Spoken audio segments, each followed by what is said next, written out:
Welcome to Open Minds.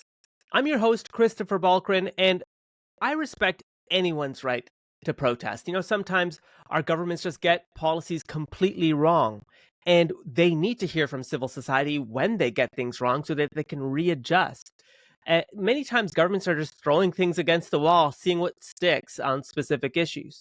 But I truly do believe there are larger actors, global actors, that are actually shaping our entire government's narrative on big issues, on major issues when it comes to human rights and Ukraine and climate change, et cetera, et cetera.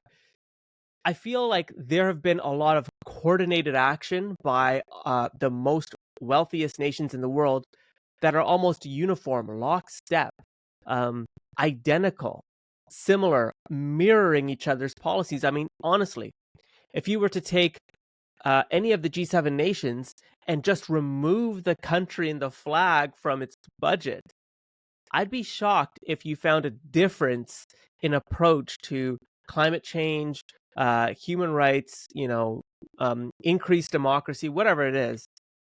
Most every single G7 nation would generally have the same policies. And I wanted to know why. And then I attended the pro-Palestinian encampment. I visited the pro-Palestinian encampment at the University of Toronto. And after doing more digging, I found that every single pro-Palestinian encampment, from California to British Columbia to Calgary to Columbia University to UCLA to Toronto to Montreal, and the list goes on, all had the exact same aim. They all encouraged their universities to divest from companies who, in their words, are complicit in the, quote, genocide that's happening in Gaza and the West Bank. Now, think about that. Every single protest had the exact same aim and objective. Now, you'd think that each university's protest would be slightly different. Some would be, a march for Palestine. Others would be, maybe just divesting. Yeah, for sure. Others could be, hey, by the way, let's protest our country's response to what's happening in Israel and Palestine. Let's petition our leaders to recognize Palestine and to fight for a two-state solution. You think that there would be this overarching difference of types of protests when it comes to Palestine, and that the encampments would at least differ on the angle it took when it came to what's happening in Israel and Palestine, and yet it's identical.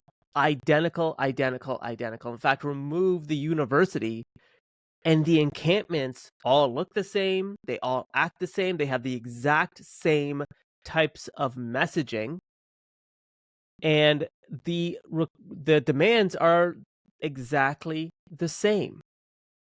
And this mirrors this global agenda, whether it's Ukraine, human rights, democracy, climate change, eco-justice, as some say. It's all the same. Black Lives Matter. Black Lives Matter, another great example, right? There were Black Lives Matter protests in Canada, the United States, and I'm assuming in Europe as well, all with varying levels of local police's brutality towards the Black population, certainly, but all with that same core message of, retraining police, community-based policing, et cetera, et cetera. Not to say that there's no merits to those policies, but eerily similar country to country when it comes to these social issues. There's not much difference. And so, again, this just makes me wonder, why are people all kind of agreeing to the same lexicon and how to understand these big issues?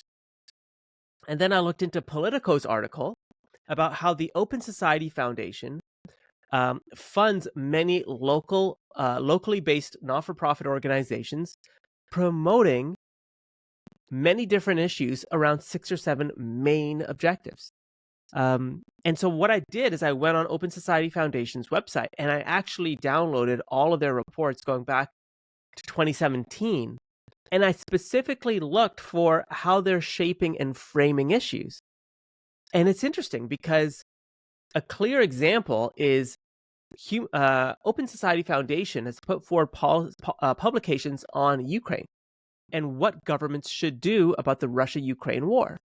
And specifically, it said that governments should fund, humanitarian aid in Ukraine, fund the Ukrainian military, fund a variety of not-for-profit organizations in Ukraine doing work with civil society. And Canada and the United States, and I'm assuming UK and other G7 nations, but Canada and the United States' policy on Ukraine is almost verbatim what the Open Society Foundation has put forward, almost verbatim. And it happened overnight. I don't remember there being debate and discussion on what Canada's role should be when it comes to Ukraine. I don't remember seeing the Conservatives or the NDP or the Liberals having different stances on the path forward. Again, I could be wrong on this, but I try to follow Canadian politics pretty closely. And the same is probably true in the United States as well. I don't see much difference between parties when it comes to Ukraine. So I'm trying to think, why is the Open Society Foundation so prominent? And it's because of George Soros. George Soros, since 1984, has given $32 billion to the Open Society Foundation, I think half of that coming in 2017. Now, $32 billion is a lot of money. And to put this into perspective, Harvard University on an annual basis, I think, receives $600 million from its donors. So $32 billion since 1984 is almost $1 billion per year. I think it's 700 or 800 million a year. George Soros himself is dwarfing what Harvard University gets from its donors to the Open Society Foundation. And when you look at their finances, because I downloaded their 2022 financial report or financial statements, you find that a lot of their money goes to very specific initiatives. $247 million goes to human rights issues and initiatives. Now, under the human rights banner could be the pro-Palestinian encampments. Because again, like I said before, these pro-Palestinian encampments are well organized. They're not your typical protest. They're not, a couple of people going down, not a couple, hundreds of people going down to government buildings holding placards about, Canada needs to do this and Canada needs to do that. No. These are fenced in encampments with really nice tents, porta potties, tarp. It is an ecosystem within these encampments. And it all sprouted up all across different universities around the same time. And many of these universities have legal representatives for the students. And I say students, I don't even know if all of these encampments have 100% students. Again, I think that there are other elements inside these encampments because it doesn't seem like they're just students. So you might be asking, Christopher, so what? Okay, so George Soros, through the Open Society Foundation, funds a bunch of human rights things, a bunch of eco-justice, a bunch of climate change. He funds a bunch of things. These are net good, net positive for society. What's the big issue? Well, the big issue is this. The narrowing of our public square on these big issues forces us to debate issues through that prism, through that lens of, well, I don't support genocide in Gaza. Is it genocide? I mean, we have to be very careful with the language that we're using. We have to be able to debate these things crucially, critically, assess these things. The narrowing of the scope is a war on critical thinking. It's a war on our public square. George Soros, and I'm not just saying it's George Soros, there's other players involved here.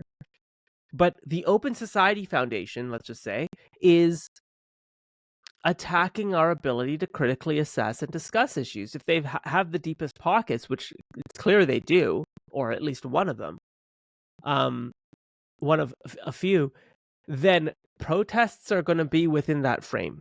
Government policy is going to be within that frame. Our debates are going to be within that frame. We're no longer debating, the relevancy, the issues, the political will for Palestine to exist, putting aside the real issues of Hamas and what their charter says. We're now debating whether or not companies should be invested in based on whether or not they support the genocide that's happening in Gaza and the West Bank. Now, I know this is a bold prediction, but I'm going to put it out there. I remember a time when companies wouldn't really talk at all about climate change, about their carbon footprint, about what they're doing for the environment.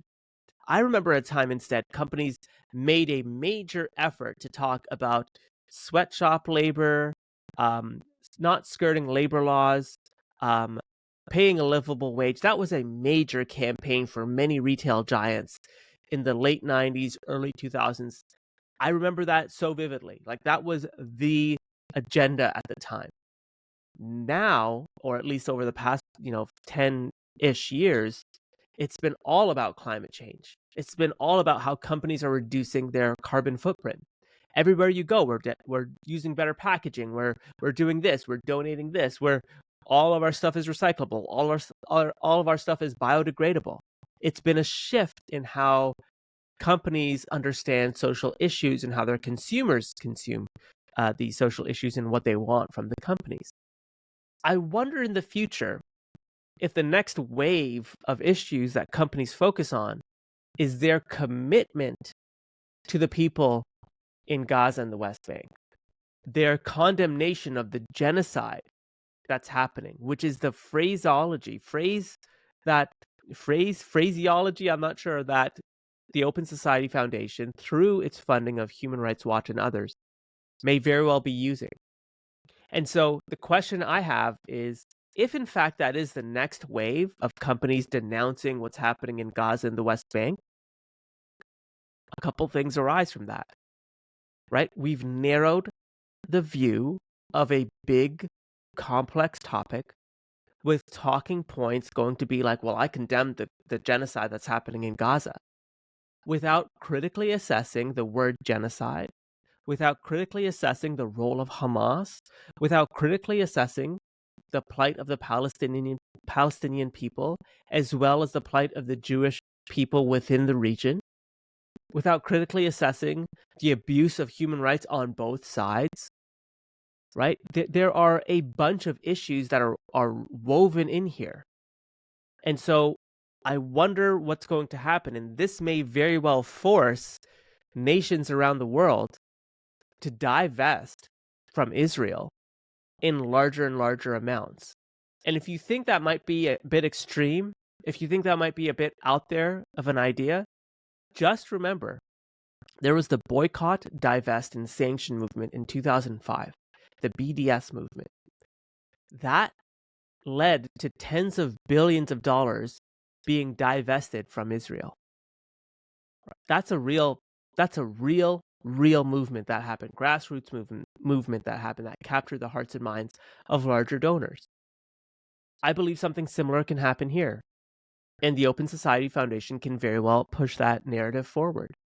And so, again, it doesn't necessarily matter where you stand on the Israel-Palestine debate. I mean, if we want to call a debate an issue, we as a citizenry have to be much more concerned about the narrowing of our public square. It's very important and crucial that we talk about this, because our public square has to be inclusive of voices who don't agree with that scope and that narrowing. Why? Because if we agree on that narrowing scope, we're denouncing and leaving out the definitions pieces. What we mean by genocide, what we mean by actions of war. I mean, there's so many phrases that have been thrown around on this without critically assessing the merit and the validity of those phrases. So that's my kind of rant on the narrowing of our public square that I think the Open Society Foundation is actively doing. I would like to know what you think. If you're seeing this as well, if you've experienced this as well, and to those that are much older than myself, if you've seen this decade over decade as well, because I can't imagine I'm the only one who's seeing this. So let me know what you think in the comment section below. Let me know what you think about these pro-Palestinian encampments as well, and what your thoughts are on the Open Society Foundation and what it's doing. Thanks again, and I'll catch you in the next one.